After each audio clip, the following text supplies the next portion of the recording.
here on PaulyMath, Season 1, Episode 6. We're here with Brian K. Morris. Let's talk about writing novels and different things. Brian is a seasoned author. He has books made and distributed in the United States as well as China. Brian, welcome to the show. Well, thank you, Paulie. Thank you for asking me to be here. I really appreciate it. Yeah, it's a joy and a pleasure to have another Indiana author. I only know a couple, and you are the most famous of us too. Such as that may be, right? well, I mean, I don't know who else is from Indiana. I was looking at a historical map the other day at the library, and they're all from the 1800s. So I couldn't find anybody recent, so I don't really know who is from Indiana who writes. Do you have any ideas? Yes. Well, I know a few people that I've met along my travels. Gary Butner is a very good horror writer, friend of mine out of the Fort Wayne area. But Kurt Vonnegut Jr. was from Indianapolis. Yeah, really? Yeah, seriously. If you go to the downtown library just off of Meridian, I think it is.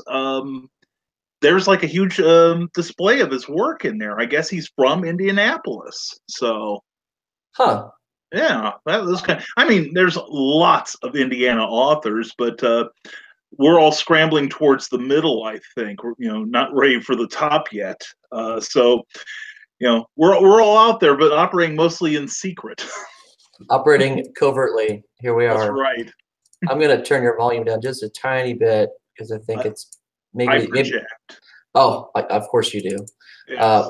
I know Brian through an entrepreneurship group that meets here locally in Lafayette, and I got to know him, and he actually gave me a copy of his newest book because I read one story and gave a couple of mediocre suggestions, and and so he got me a copy of this, The Haunting Scripts of Bachelor's Grove. I did not know what Bachelor's Grove was until I started actually looking at it on Google, and I was like, well, this is an actual thing that people are really, the horror community is like big time into, and I'm not really that, I don't go looking for places that are haunted or things like that. So, but Brian does, and the story that I read was A+, top notch. He beats Dean Koontz to a pulp when it came to or a peer. I don't know if Dean Koontz is from Indiana, but he should be. But anyway, Brian, tell me about this new book that you've got going on. Well, this book that I just happen to have a copy of also. Oh, that's great. Yeah.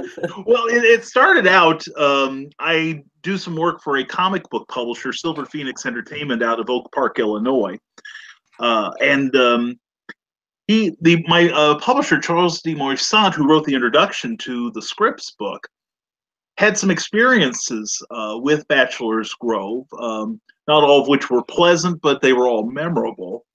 And so a couple of years ago, he and I got to know each other, and he recruited me to help edit and write for this magazine. And in the process, I fell in love with the place to find out that it has an incredible history. And what really got me was the fact that a lot of the phenomena that are witnessed up there, such as the receding farmhouse, the dancing lights, the areas where electronics don't work, the lady sitting on top of the tombstones that only shows up in infrared photography. A lot of that is not seen just by your amateur Ghostbuster, but like trained observers, like reporters, photojournalists have seen this stuff, which makes it all the spookier. And I actually went up one day. We did a Kickstarter campaign for it, and of course the day before it was like in the 40s, fairly nice. I went up there and the temperature didn't get up to 10. So we're filming our little promo, and of course I decide I'm not going to wear anything with my gang colors from Krypton. I wear the Superman jacket all the time. Oh, yeah. Well, I took it off, and it's like about 8 degrees or so. And during the whole course of the film, you can't see my breath. Now, I don't know what to make of that. Either my core temperature was dropping and I was near death, or that just thing just didn't seem to work up there. But it's a spooky place. I'm like you. I'm not prone to waving my belief system and saying, "Oh my gosh, it's haunted! It's haunted! It's all scary up there." But there's something going on up there. I would be surprised if there wasn't. So I want to go back. Of course, I want to go back when the temperature is about 50 degrees warmer. But it's a fascinating cemetery. It's got a rich history. The whole area's got a fascinating history. And I think we've only scratched the surface. I think we'll be visiting Bachelor's Grove more than once. So is there going to be a part 2 to your book? Probably so. Yeah, I mean, there's all kinds of legends we could build new stories on. Plus, I found that I like writing dark horror, which is quite a departure from the pulp-oriented stuff I normally write. This is showing more my Robert E. Howard and H.P. Lovecraft influences more than, say, Walter Gibson or Lester Dent. So, I've got your links up on the page, and if I go to your Amazon page, I see The Haunting Scripts is #1, and then you have a couple of what look to be comic books. Are you a comic book writer? And if so, tell me more. Tell me more. Well, I've been a comic fan since I was 3. That's how I learned to write. And I'm not saying I'm a comic book fan, but if you can see that, yes, that's real. But yeah, I have written for. I charitably call them publishers too obscure to mention, but I've also published my own line of mini comics back in the 80s and 90s. And like I said, I'm currently working for Silver Phoenix Entertainment, and I'm currently putting together the final touches on The Ghostly Tales of Spencer Spook, which is a revival of a character from the 1940s and 50s from American Comics Group who predates Casper, except Spencer is Casper with an attitude. Yeah, and it's funny stuff. We wrote a brand new story for it. We're going to be reprinting his never before reprinted origin from back in the 40s, and a couple other little goodies. And the Kickstarter should start in a couple weeks, and we're hoping to get the comic out in a couple of months. So my art Sherpa on this one, Eric Hawkins, has done a great job on the interiors, and I'm looking forward to getting that thing out because there's not enough comic books for younger people. Yes, that is so true. I was on, I was watching my wife watch a show, and it was supposed to be Archie and Jughead, and Veronica and Betty. Oh, yeah. Yeah, and I was really turned off by the presentation of it because it's just another nighttime drama now, like Vampire Diaries or some such. Oh, I was like, come on, man, where's the old Archie? You know, where's the old Springdale that I loved? Because I would go to the grocery store, and that's how I fell in love with comics. I think Superman was and Superman, I think Swamp Thing, right. Spider-Man, and then when Web of Spider-Man came out in '87, I think, right. I just went nuts and bought and became a Marvel fan at that point. And then Dark Horse and Image and Boris the Killer Bear came out, and then he killed them all. And this is before the raping of the whole genre with New 52, but I came out with Marvel with Beyonder, and I came out in DC with A Crisis on the Infinite Earths, and so I enjoyed the world building that went into that, and especially with Archie, you know, it was timeless, and as a child you needed that. You needed Beetle Bailey every day going to getting beaten up by Sarge, or you needed the timelessness of that because the relatability, I think, the factor with that, not so much High and Lois, not so much other comic strips or comics that they grew away from you, but you wanted them to be the same every time. And Archie and all those children's comics were always the same, and I needed that, I think, in my life as a stability factor. You know, they became your friends.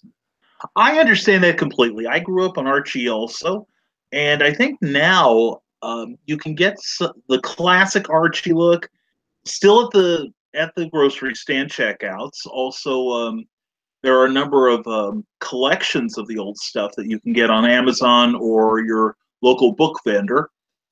But actually, all the Archie books have also gotten updated. Now they're not except for Sabrina, which has become dark horror. It's got Really? like it's got like covens and Satanists and all that all that stuff in it. But Archie is a little more mature. It's a little more mature. It's not quite as outright fun as it used to be. That's not to say that it's not good.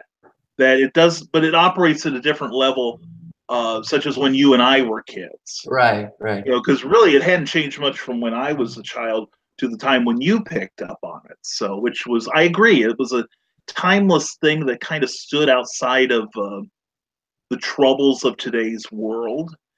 And like you said, it was stability. It was consistently entertaining. The art was consistently good.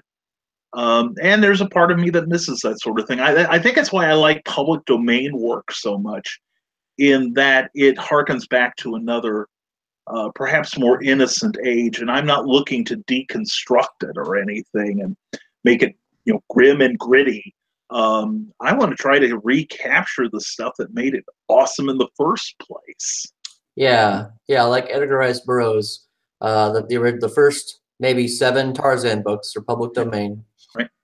And I want to read another Tarzan book, even though it might not be, or it is maybe misogynistic or whatever. I still want to believe in this little boy who could, story for teenagers, like Spider-Man. I loved Peter Parker in all of his trials, and was the biggest fan when the movie came out, the first movie. The rest of them are garbage.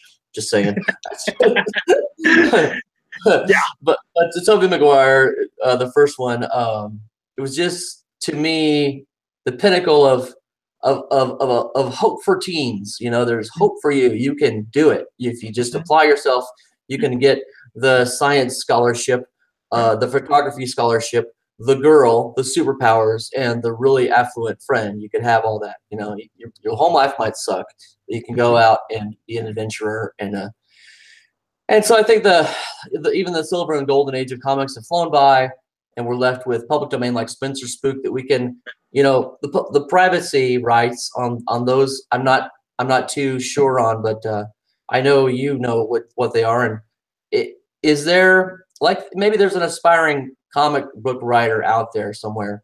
My friend Ted Kinsvater and I, he drew comics out the wazoo when we were Boy Scouts, and he wanted to be a comic book writer when he grew up, and he gave up on that dream. And I think that, would you have any words for someone like that? Could they go and do something like you've done?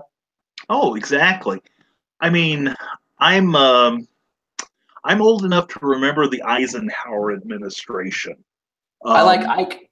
I like Ike, yeah. Although I didn't like him at the time because I was young enough that this was the guy who was interrupting my cartoons. So I had like a DEFCON 4 mad on for the guy. And then that Candy guy at first, it took me a while to warm up to him because he was doing the same thing with my cartoons.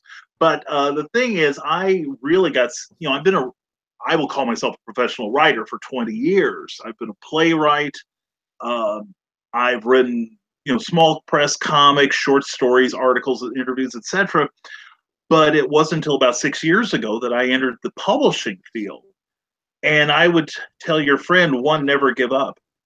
I would also tell him that there's probably somewhere someone who absolutely doesn't want to read a story, but they need to read it. Wow. And he's got a gift that if he wants to share it with the world, the technology has caught up with us. Yeah. And it's now possible. I mean, back when I was younger, we had the vanity press, which was you printed 1,000, 5,000, 10,000 copies of your book with no editorial oversight, and then you gave away a handful of them. You sold maybe 1 or 2 at a rummage sale, and then you put the rest in your garage to attract vermin, which was pretty much the pattern. It was pretty predatory on the printer's part. But now with print on demand, you can print, books. You can print comic books, you can do audio books, and you can print as many or as few as you want that you can afford to hold on to or sell at any given time. Plus, there is an unprecedented amount of support online on the search engines, on the print-on-demand publishing services themselves, that I would have been hard-pressed to get started because of the enormity of the publishing field if you look at it from outside. But you get enough help, and fortunately I got in touch with people that mentored me just as I try to mentor others. So it's a lot easier than one would think. But I would say the bottom line is just don't give up. That you never know who you're talking off the ledge, literally. Oh wow, yeah. I've not been on the ledge. I remember in let's see, it was '92. I was going to a mega church, and the pastor had made a little book about this big, and it was a mini book, and it was basically just one of his sermons. And I thought, wow, that was the coolest new invention ever. And so I wanted to make one, and I did. And then I did what you did. I ordered a 500, which was the lowest quantity they could give me, and came in a box, and it was awful. And I think I burned them all or something. It was just, but I spent, like $300, and that's, $800 in today's money. So oh yeah. Well, and the thing is, now with the print-on-demand technology, you could have ordered like a dozen and tested the waters with them. But that was just how things were back in the day. I did the same thing in the mid '80s. I used to read this comic from Eclipse Comics called Zot, which was if you've read Understanding Comics, or the trilogy of comics books by Scott McCloud, that was by him. And and it was a brilliant series. But what he did was, between issues 10 and 11, he produced what he called Zot 10.5, which was basically he had someone else draw his script, but in stick figures. And then he printed it on double-sided 8.5 by 11 paper. We called it typing paper back then, but it's now copy paper. And you fold it twice, staple it in the middle, cut off one end, and you have a serviceable little comic book. And I remember seeing this at a Chicago convention and thinking I just found religion. Because suddenly the comic book making process was now democratized, that anyone could now do it. And I'd done it a couple times in the '80s, like I said, and in the '90s. And they were legit little comic books. We told a little comic book story in them, and we got national distribution. In fact, my later one that I did right after I got married, there are copies floating around England. Wow. I don't know if the ones that these poor schlubs over there couldn't unload, or somebody thought I was worth bootlegging for the next 25 years. I'm not sure, but I'll take that. That's awesome. Yeah, right on, man. It was maybe 90, 95. Mm-hmm. My friends and I put together a small zine called One Way to the True North. And then in 97, 96 through 98, we made Propaganda magazine, not the BDSM goth propaganda magazine from New York, but the propaganda. Yeah. Well, there was a writer named Paul Hart who wrote for that magazine, and it was a very weird coincidence, like spiritually strange, that I also was named Paul Hart, and I wrote for Propaganda magazine. And we made 7 or 8 copies, and we used ledger paper, which was 8.5 by 17. Yeah. And then we folded it, and it was pretty nice, 5.5. So it was fun, and we loved it, and I really missed it. And so I decided that I was going to do it again, and just have been writing my own magazine. I'm on issue 3, and it's all my work, and it's like I can do whatever I want. And you were right, the technology, the power of the creator, the power of the writer has exponentially exploded, because before we were at the mercy of the people with the printing presses. They had the power, and we had an idea, and it was just like, oh, sir, would you like to take this? And would you like to hold it and love it? And now it's like, look, dude, I'm making this book. And they are like, okay, let's make money together. Usually they take 90 and we take 10 or whatever. But it's still it's still very valid. And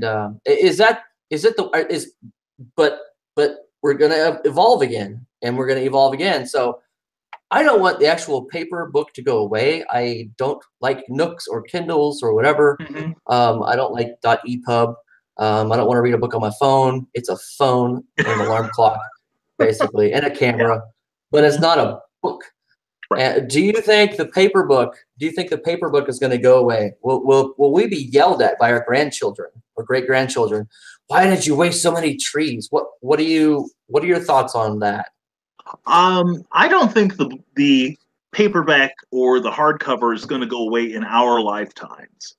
I think there will probably always be a market, although I am certain that the means of delivery will differ. I've heard of, well, actually, for several years, I've heard there are machines that you could load, say, a PDF of the book, interior and the cover, and stick your credit card inside, call up the PDF, and like 10 minutes later, you can leave with that book in your hand. Just like on the street corner. Exactly, yeah. Oh my And gosh. almost like a vending machine. Now, the thing is, I think they're prohibitively expensive at the moment. Well, yeah. But imagine a bookstore that had like half a dozen of those just going constantly. Plus, there is a certain convenience that comes with the PDF. I admit that I was a bit old school on this too. And, of course, the usual thing, it feels different. The sensory experience of reading a book is different with a Kindle. But then I moved from Illinois to Indiana, and my apartment was on the second floor. Now, knowing the number of books I've collected in the last 50 years, you can imagine how grateful, just for convenience sake, you can imagine how grateful I was carrying this little, something that weighs less than this up a couple flights of stairs, as opposed to the remnants of my impulse control. Yeah. So there's a certain practicality. Plus, I also tell people, when was the last time you read a review? Oh, Stephen King's new book. Yeah, the story's okay, but oh my God, how it smells. The heft of it is awesome. It's the story that matters, man. It's just all how you choose to partake of it, pretty much. It's the delivery system to me. Yeah. I don't know if I can get into a ebook. Now, I want one of those machines in my house, so I can print books on demand if I need to. But imagine the paper stock you'd have to go through. Well, yeah. Well, if you were probably like me, or I suspect you also, we wouldn't be printing off just one at a time when we needed them. It would probably be, oh, I found the great big shiny here. I better order it before it's all gone, even though it's like zeros and ones and theoretically can never go away. So, Right. Yeah. Yeah. That would be, I don't know, man. I don't know what the future is going to hold. But I do know that a hardback book sometimes can be a good friend. When I was in elementary school, junior high, and high school, I had a complete compendium of Sherlock Holmes by Arthur Conan Doyle. I think it's 56 short stories and 4 novels. That's 60 stories. sounds And right. yeah, and it was unjustified, and the pages had not been cut by the machine on the end. So it had this tattered, earthly, oh, I just went to Worcestershire and dug this up out of some old musty basement, and it was like, oh, ha, ha, I found a treasure. I found it was like Gandalf in the scrolls looking for, Sauron's Adventure of the Ring, and it was this textual, contextual, textual, just wonderful feeling. Me and my buddy would go to the river, and I would read of the 5 orange pips, or the sign of 4. And it was great, and and I would probably, I would come away like if I was a 14-year-old then, and I had a little, a little device, little digital device, I'd be playing, a game or something. I wouldn't, I'd be, I would be forced to step out of the world of 221B Baker Street and deal with a digital empire, and I can attack my friends and click like on Facebook to get videos, and I would I would be blown away for a while, but I think I would be worse off than if I had just taken the book, Yeah, I understand that. I really do. And having grown up on books and comics, I agree it is more than just simply words on a page. A lot of the time, there is a certain sensory companionship to it, and just the heft of it, something substantial. Yeah, I think it's why I tend to read things like, I just got an iPad, and the thing weighs about the same as like an engine block. But I'm curiously comforted by it, that not only is it large enough that these ailing eyes can take it in easily, but also the fact that it just feels like substantial. It just feels like there's something more to it than just the contents, which are constantly changing as I switch from program to program. So, have you found yourself in a world of, I wonder if when you're watching fill in the blank science fiction TV show, and they just so happen to have a sheet of paper, and on the sheet of paper is a scrolling words you can interact with, but it's paper, or maybe a little bit heavier or metallic paper, and then they're like, whatever, they just throw it away, and you're like, no, don't throw that thing. Well, so future trash, that's an advancement here now. Right. I don't know. I remember, what was it? It was maybe the early 90s. It was it was mid 90s. It was the Super Bowl, and they had a commercial for the PlayStation X or PlayStation 9. Oh, and right. Yeah, and it was just guys walking around, and there was a little screen on the inside of the retina, and they were playing games and talking to their friends, and it says, download yours today in your wet box or whatever it was. Right. Paper didn't exist, I guess, there. I'm scared of that, kind of. I don't know what I'm going to do. But then again, in the mid 2000s, I didn't know what I was going to do with a smartphone. I didn't think that was ever needed, and now I can't do without it. So maybe I don't know if I'll get one of those wrist mounts with a little whatever on it that's waterproof and it adheres to your skin, and I can just walk through and click through and send a text and do banking or whatever, adult things. Yeah, I understand that, and I'm thinking back to when I first saw the Pong game, which you probably remember. It's just the two paddles that you had, the little dial that you manipulate, and it's just this little square of light moving back and forth. And I remember seeing that for the first time at a hotel on the east side of Indianapolis, which I think is still there. But and I think they still do host comic book conventions there occasionally. And I remember playing with this machine and almost being in tears, thinking, how can this develop any further? This is as far as technology can go. We've reached the pinnacle. Star Trek lives, and now you look at the state of video games alone, and like today I was reading comic books off of the the ether, and I want to watch this movie. Okay, I'm turning over to YouTube for it. Oh, I need to find something else. Well, I'll turn to soandso.com. And I think it's one of those things where being a child of the baby boomer age, in a time when, growing up in the late 50s, early 60s, we changed a whole lot. And as a result, I think that's part of my ability personally to almost welcome change on a technological level. But by the same token, I'm seeing now how it is changing us as humans, and it's not always a good thing. For one thing, I do theater. I do a bit of theater. And I remember a couple of years ago, we were doing Beauty and the Beast, where we were, Disney's Beauty and the Beast. And part of the fun for me is watching a play evolve from all the roughness until it's something cohesive and it really genuinely entertaining. And between, we rehearse a scene and then we pause to like gather our breath and everything. And then the minute we stopped, you see everyone under the age of 19 pull out a phone and start looking at it and scroll on the screen and everything. And I'm like, there's magic happening in front of your eyes.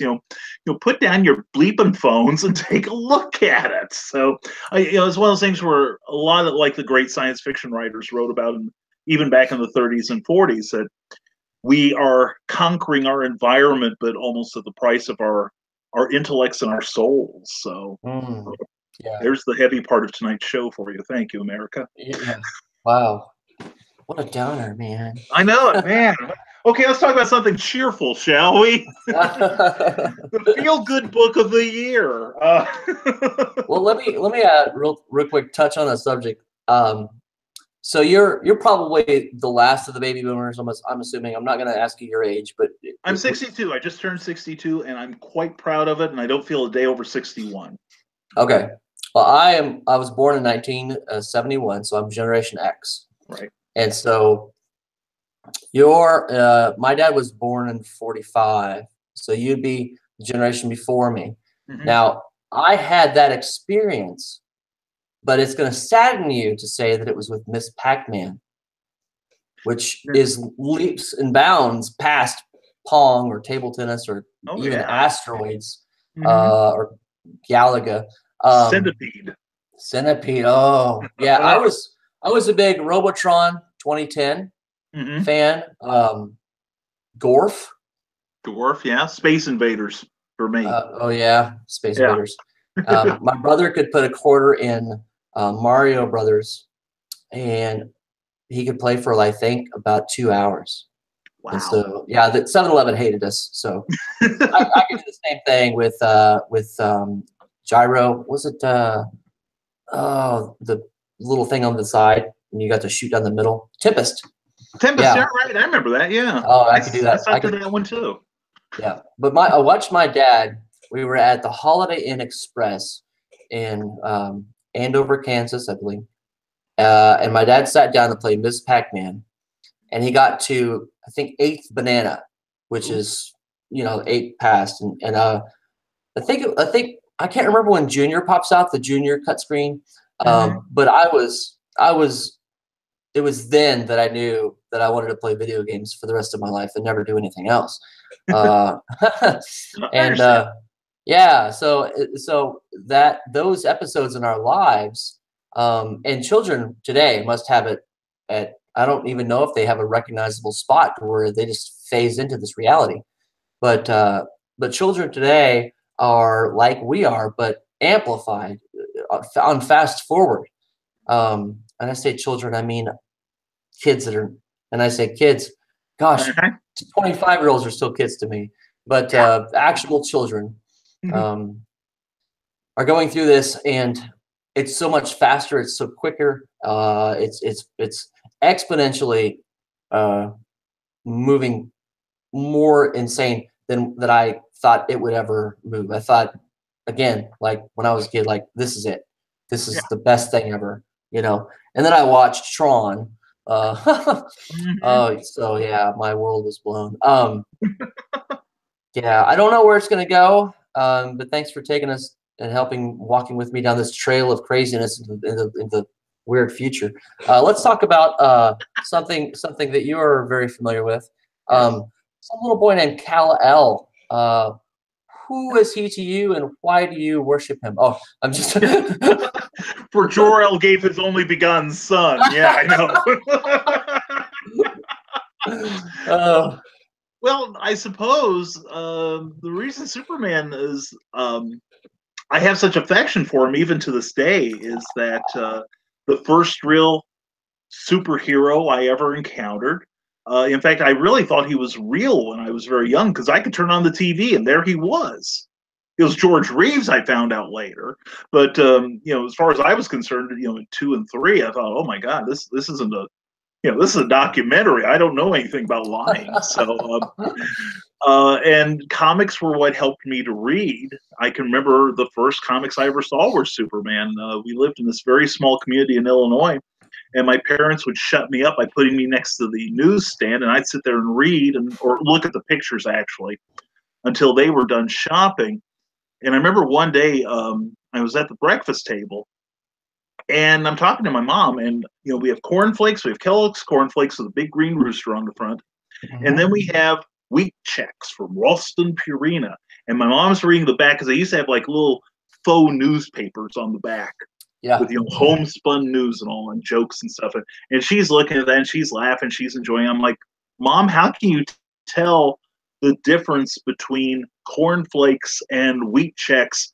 I can tell from the coloring, but what drew you initially to say, okay, this is wheat checks and this is corn checks, other than maybe the ads on TV?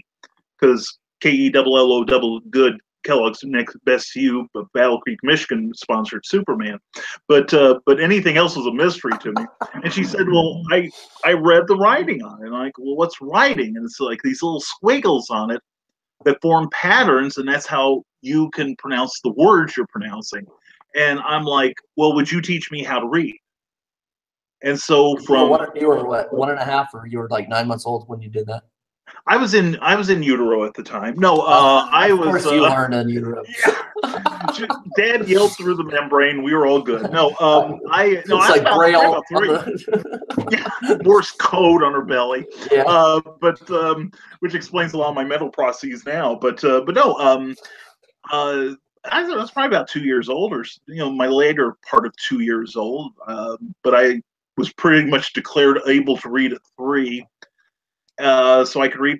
I was reading comic books. I was reading breakfast cereal boxes, obviously, and I was the only kid in first grade who knew what the word invulnerable meant and could spell it.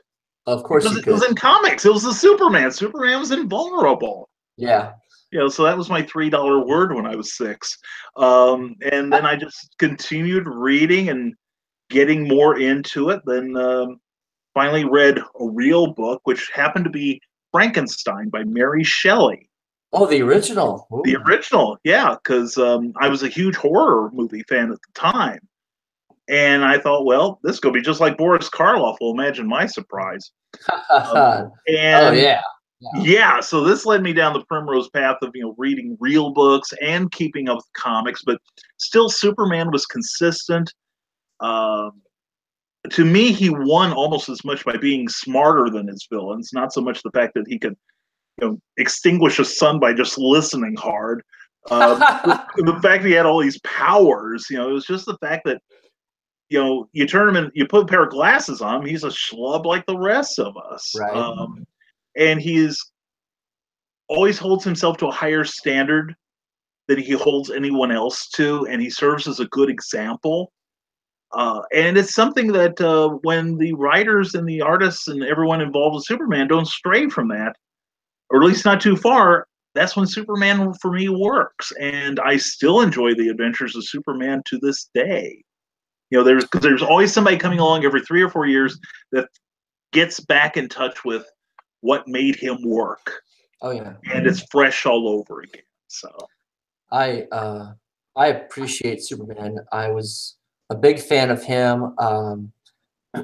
Let's see. When did I'm going to have to think about this. Okay. I think I was introduced to him when, and I think I'm going to say the name correctly, Mr. Mxyzptlk came along. Very good. And he tricked him into saying his name backwards. Right. And I was like, well, how did he do that? I knew he could. He's got a cornucopia, and this was, I think, right around the time that his super breath could knock things over or make things cold, before the first movie with Christopher Reeves. Right. But almost when Super Dog was phasing out, and of the mainstream, he's still canon, I guess, but whatever. Anyway, audience, you've just inherited a group of nerds, and you're just going to get this anyway. Crypto's back, by the way. Crypto, is that his name? Yeah. Oh man, come on, you're killing me with this kid. Uh, I mean, okay, Supergirl and Power Girl were bad enough, man. Right. It's just And we also had Beppo the super monkey. no, no. Yes. The only super monkey is Gleep, and that's it. And that's just never going to change. Oh, I agree with you. I don't care about the super anybody else from Krypton. I was told one survived, and that was all I needed to know. Kal-El, that was yeah, one person plus a cousin plus a monkey plus a dog plus this, that, and the other, and plus all the guys in the Phantom Zone. And other than that, he's the sole survivor of Krypton. Okay, now the Phantom Zone storyline made sense because they were kicked out before the destruction. Right. I mean, I grew up with the story of Ferdinand, and I had that book, and I read it at age 3 like yourself, and so getting your hands on your first superhero, it wasn't Superman for me, and I wonder what my life would be like if it was. But it was actually Space Ghost. I think it was Space Ghost. Space Ghost spoken here. Yeah. Not Coast to Coast, because that's hilarious. But no. That was just a dream brought on by too many bottles of cheap beer and bad pizza. I'm sorry. Mine was the original Saturday Morning Alex Toth designed character, which actually is currently in comics right now. Really? Yeah, DC has been doing something called Future Quest, which the first year of it was a team book with like Space Ghost and the Herculoids and Frankenstein Jr. and Johnny Quest, all the really cool characters. Yeah. And now the title's kind of an omnibus thing, and they just finished an arc with Space Ghost, and they've moved into Birdman. Not to be confused with Harvey Birdman, but yeah, Birdman was another Saturday morning cartoon character from Hanna-Barbera. I think maybe it was Hanna-Barbera that got me, because I phased out of Scooby-Doo and went straight to Yapple Dapple. And was it Caveman? Captain Caveman, yes. Captain Caveman. Droopy Dog, when he got superpowers, I was a big fan of Hanna-Barbera. And what are they owned by Disney now? Is that right? I believe they are. Everything but they also own Marvel Comics too. Yeah, and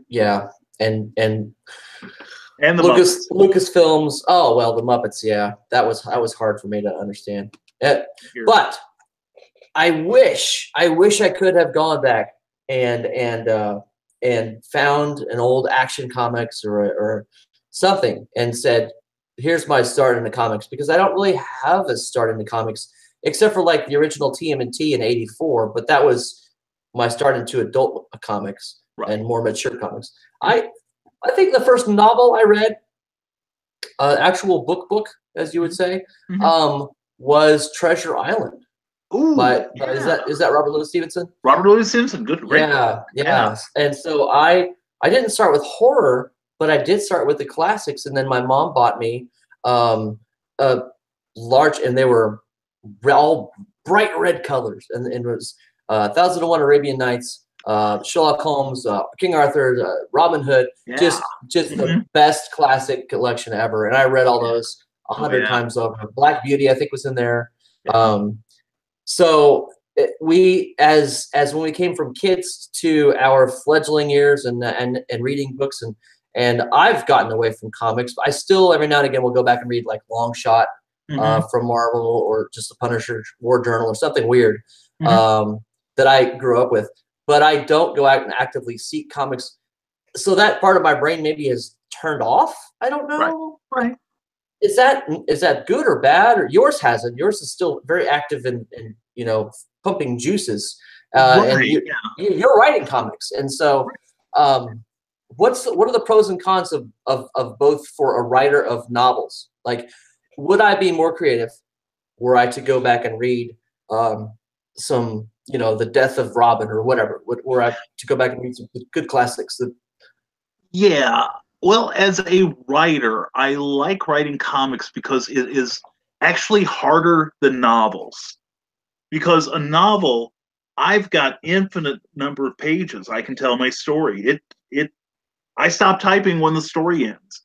Whereas comics are a fixed format in which you've got 20 to 23 pages, sometimes less, and you can only fit X number of panels on a page, and each page should have no more than, say, 200 words total on it, with allowances made for sound effects and stuff. So there's an entirely different discipline that goes along with writing comics. You're also, although once you learn how to read sequential storytelling, you fill in the movement in your brain. But I was telling somebody recently, I don't know why it's just dawned on me fairly recently, but old, classic analog film, that's not one consistent motion for like the next 60 to 120 minutes. It's 1 second comprised of 12 shots, or excuse me, 20, like 24 shots. Yeah. In a second. So each one is like a little photograph, and you have to pick the one moment that tells the story, and you give the reader enough information to move on to the next panel and to fill in the information that's not there. So you actually like 24 frames per second. Is what we're talking about in the movies. Right. So it'd be like,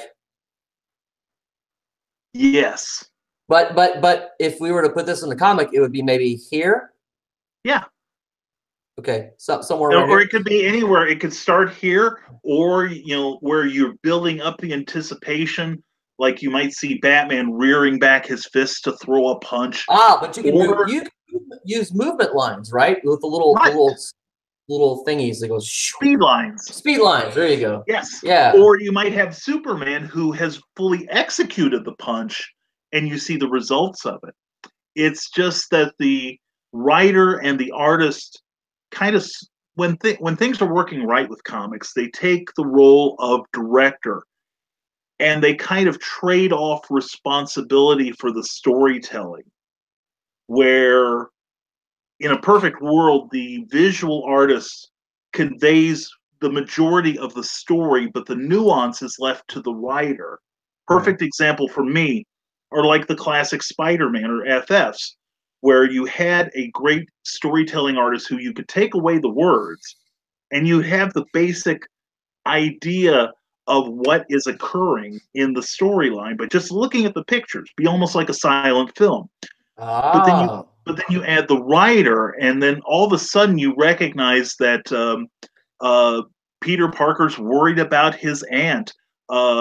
Ben Grimm is frequently annoyed with everyone around him. Johnny is related to Susan, and Susan's hot for Reed, that sort of thing. It's the writing that gives the nuance to the story and really takes it to the next level, kind of like in the case of Frankenstein, where if you just followed the action, you just see like the chemicals, the monster escapes, he kills a whole lot of people, then he runs to the Arctic. But it's the rest of it with the dialogue, for instance, where you get the torment of the creature, the dawning realization of Victor Frankenstein, what he has done, and how he's upset the apple cart nature-wise, so to speak. So, like I said, comics is an entirely different discipline, and I find it a lot harder to do than writing regular prose, except in the case like of a short story where I'm given a word count. Because you can tell from the way I talk, I was vaccinated with a phonograph needle, and I tend to write the same way. So reining myself in isn't easy, and with comics, you really have to do that. And in fact, with comics, less is more. So I recall, but wait a minute. Okay, so the Human Torch is related to Invisible Girl. Is that what you're saying? Yes, they're siblings. Oh, okay. That was spoiler alert for me. Thank you. I mean, gosh. What? Sorry, did I ruin like 50 years of comics for you? I apologize. No, the only time I ever read Fantastic Four was when it was in Beyonder or Venom, when it was related to somebody else. But anyway, so let's say, I was going to say this. I remember now. Two episodes of G.I. Joe. I remember specifically one episode where it was Storm Shadow and the white ninja. I don't know his name. And the whole comic no one said anything. The only time I had any information textual wise was in the very beginning. It was the, here's the writers. And I'm like, writers? What? And then the very back were the ads. And then I think they did another one where the A-10 Warthog, they had a battle with the jet, and they were shooting each other because the Cobra Command had the Warthog, and then there was the guy who flew like the F-14 or F-16, and they just had a battle in the sky, and there were no to my recollection, there was no writing. There probably was, and I was way off, and I'm gonna get a comment about about how much I'm stupid. So, but is it possible? Let's just take okay, give me one very famous comic book storyline that everybody knows. Well, probably one that's more recent is Doomsday trashes the countryside, making his way to Metropolis, and Superman fights him to the death. Okay, now that's going to be hard because that actually is a book if you take all of the crossovers and all the other ones. But let's and the graphic novels aside, like the Killing Joke, which is or the Dark Knight, which was my favorite. Oh my gosh, just love that Batman cult in the future. The kids with it was great. Yes. So let's take Apocalypse, or not Apocalypse. Was it it was Apocalypse, wasn't it?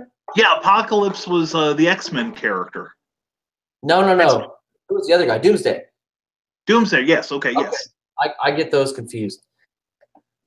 He goes and he kills Superman. Now, can we take this? Let's just call it 150 pages, but or just a straight 200 pages. Can we take this 200-page graphic novel and we turn it into a 200-page novel? Is that possible? I remember one episode of Detective Comics, or maybe it was The Legend of Batman, where Batman, all he does in the entire episode is he just tries to get a good night's sleep, and in the end, it's the Sandman who's tricking him, but he's trying to get a good night's sleep. Now, can we take one episode and turn it into a novel? So we've got maybe 8 panels max, maybe 200 words max per page. Just a very, very tiny microcosm of a story. Is that do people do that, or is that normal, or am I just in a fantasy land where things don't exist? No, actually, some things have been done like that. I know Marvel has a series of books where they have turned their comics into prose. And in fact, incidents, in the DC universe, such as Doomsday with Superman, or No Man's Land in Batman, and several other huge events were turned into prose adaptations, usually written by the comics writers themselves. Okay. Which is kind of cool. In fact, the one for Superman and Doomsday was written by Roger Stern, who's written a whole bunch of stuff for DC and Marvel, including Spider-Man, and he's from the Indianapolis area. Ta-da! Ta-da! And the guy who is in charge of the Batman and DC superhero franchise, Michael Uslan, he got his big start by teaching a course at Indiana's University in Bloomington, the first comic book course. Wow, at Bloomington? Yes, in Bloomington, and this is back in the 70s I met him, and since then he's written comics, he's written short stories, and now he is a big-time Hollywood producer and has produced most of the Batman films, like the Michael Keaton era stuff. Okay. Yeah. And he's done the recent spate of movies like Batman v Superman, but we'll forgive him for that one. Yeah, that's almost as bad as George Clooney's nipples. I mean, I just gotta say. Well, I don't know. I compared to Batman versus Superman, and considering what a Superman fan I am, Batman and Robin makes Batman, Robin, and George Clooney's nipples look like Citizen Kane. I'm sorry. That's bad. Yeah, that is. I can't ever forgive anyone on that cast for Batman and Robin. I liked it. Oh my god. It was fun. Okay, yeah, okay, it was fun. Yeah, Arnold Schwarzenegger had the most jokes in any time frame. true. Um, in that movie, That's true. it was awesome. Um, well, Brian, uh, you are a busy man. Um, I want to read all of the hunting scripts of Bachelor's Grove. Everyone should. Everyone needs to. That's Right. correct. And if you don't have yours now, what you can do is go to Amazon.com/author/Brian K. Morris. That's right. Uh, I'm actually reading starting with book 3, Brother Odd, and Dean Koontz's only other original storyline, because every other story he's ever written is the same. And then there's oh, I'm not kidding. Oh, oh, Oh, I believe you. I oh believe no, no. you. Let me break it down because I'm gonna have to. Okay, Okay. 23-year-old girl who is fresh out of college. Her fiance just left. Mhm. Is going home in California, Valencia, California, and she gets rear-ended by a guy. And this is basically just intensity. Um, and then he tries to kill her, and then gets away because another guy who is 25 and he's a doctor in residence at some hospital. He saves her, and then they go through the motions of falling in love, and they're going to have a romantic getaway, and they get out to the woods, and there's this guy again, this crazy guy, but now he has supernatural powers, and now he's going to kill them with his mind, and so they have to use what's they have to save themselves. Okay, there you go, Dean Koontz. So that's it. That's every novel. And then you've got Odd Thomas, which Odd Thomas makes up for his feelings, I think. Uh-huh. Uh-huh. All his other 53 other novels can just go away. But then Odd Thomas, yay. So I have to read all of them, and I think there's like 20 or 9 or 8, whatever. There's a number larger than I can count. I can only count 21, but Congrats. yeah, a Might snare even and a half hi for hat. some of us, but hey. Uh, I've got a joke. I'll tell you later. Okay. But anyway, so I need to get to the hunting scripts of Bachelor's Grove. Now, the comics that you've written Yes. are on your Amazon page as well. Skyman battles the Master of Steam. That's actually a prose book. Is it? That's not a Yes. comic? What about But it's Volcana? based on a comic book. It is Okay. based on a comic book Is from Columbia Comics and also from Ace Comics in the 80s when it was revived. Okay, I remember Ace. Yes. And yeah, because that's when I found out that there were more people than Marvel and DC. I found Mirage and Dark Horse Yeah. and TMNT at the time before they were sold to that nutty cartoon show. And I decided never to read them again or whatever. Because yes, they all had red bandanas, and yes, they were pretty graphically crazy. Yeah. Now, okay, tell me real quick, tell our audience about Skyman and anything else you want to talk about. Okay, well, got a few things. Skyman, the original Skyman battles Master of Steam, based on the 1940s comic book character. A Nazi in steam-driven armor is bound and determined to kidnap the great scientists of North America and take them back to Berlin. However, when they kidnap Alan Turner's uncle, Alan goes into action as the swashbuckling Skyman. If you like old-time stuff like Indiana Jones and Sky Captain, that's the book for you. I also have my series book, Volcana, which part of it takes place in Lafayette, Indiana, because you should write what you know. And it's a story about a woman who discovers the armor of Vulcan's fallen champion, and then finds out she's being set up to bring about the end of the universe. I'm going to be writing the sequel to it later this year. And also, my biggest seller is one called Sandestein, the post-holiday Prometheus.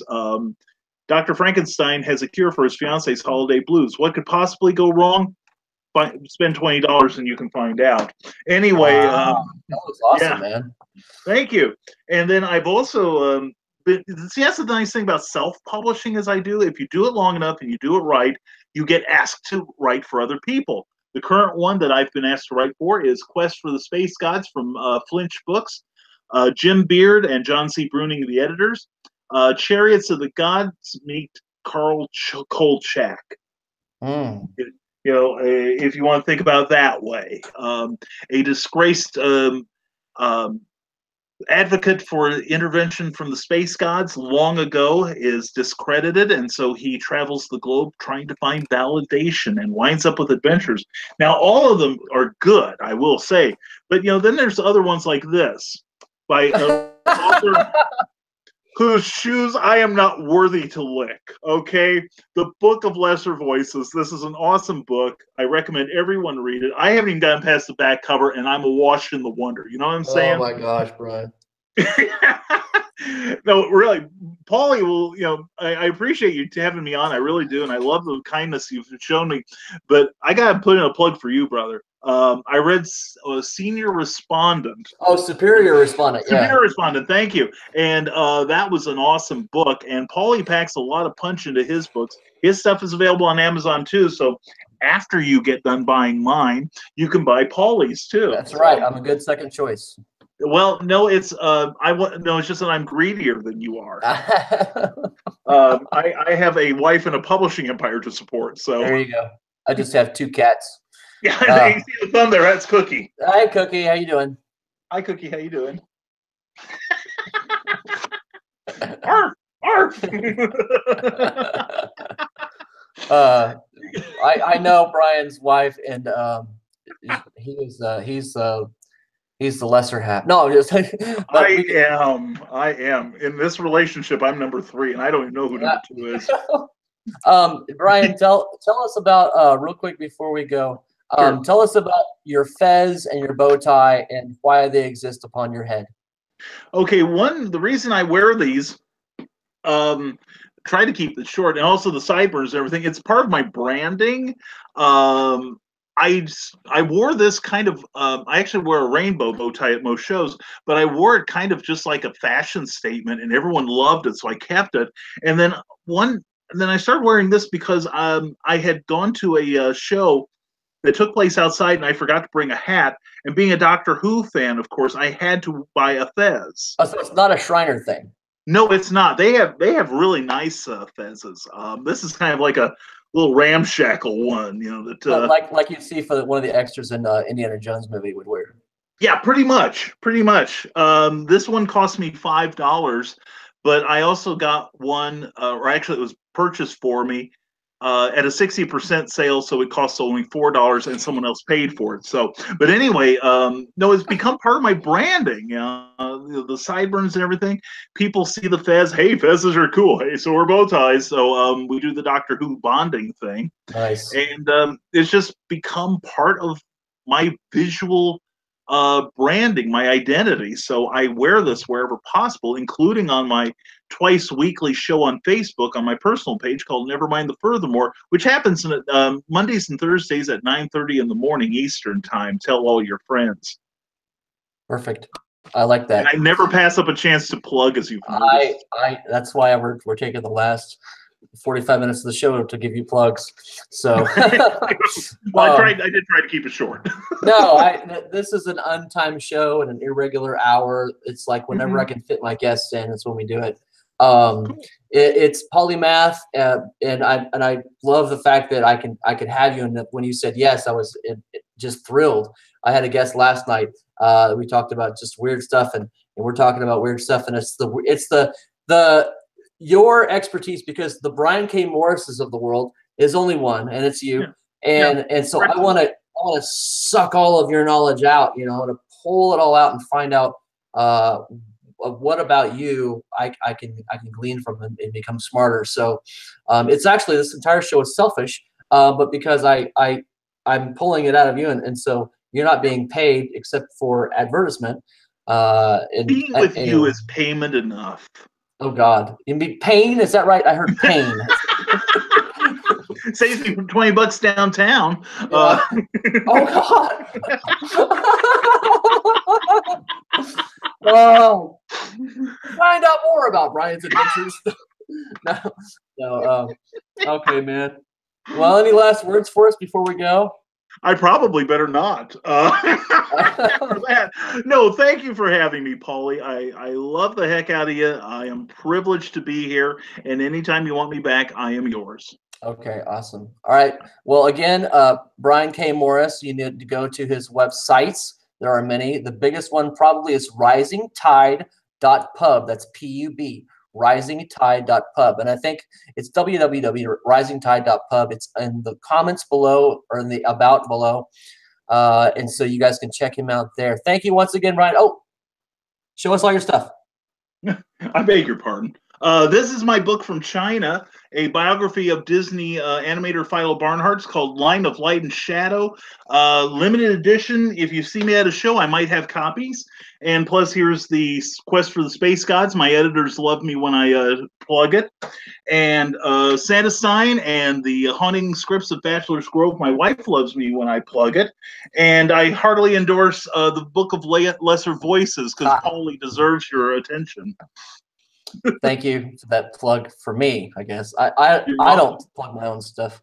I think that's my biggest failing is marketing, but maybe through this I can learn from you, learn from the best. Let's make another show of that. What do you say? Okay, how to market your books? Yeah. Yes. All right, coming up soon on PaulyMath episode who knows when. Yeah. Brian K. Morris will tell us his secrets on how to market your self-published book. So tell your friends, tell your neighbors, tell your enemies, tell your spouse. Look forward to it very soon on PaulyMath. All right, Brian, thank you very much. We're going to let you go. Thank you, Paulie. Have a great one, my friend. All right, bye-bye.